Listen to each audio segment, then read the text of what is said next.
Hello, my name is Patricia Trujillo and I'm making this video in support of Third Women Press. Third Women Press, for those of you who are unfamiliar, is probably one of the country's oldest radical women of color feminist presses, and it has always been dedicated to cultivating, publishing, supporting the voices of women of color. We're currently in a revitalization stage. We want to start publishing more and new works along with keeping the old catalog going. And so to cultivate that spirit and to hopefully generate more support, we're creating these short videos where we share one of our favorite passages from a third woman press publication. The book that I'll be reading from today is called This Bridge Called My Back, writing by radical women of color.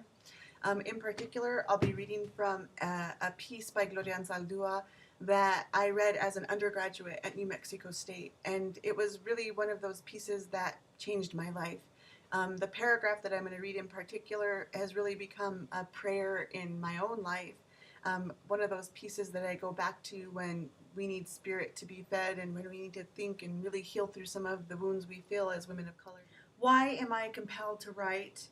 Because the writing saves me from the complacency that I fear. Because I have no choice. Because I must keep the spirit of my revolt and myself alive. Because the world I create in writing compensates for what the real world does not give me. By writing, I put order into the world, give it a handle so I can grasp it. I write because life does not appease my appetites and hunger.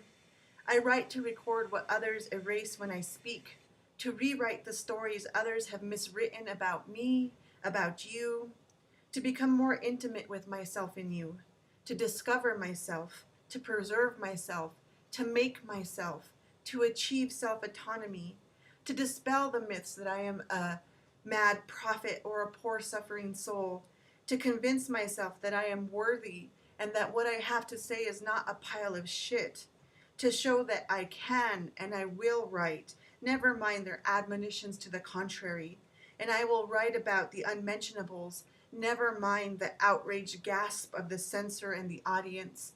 Finally, I write because I'm scared of writing, but I'm more scared of not writing.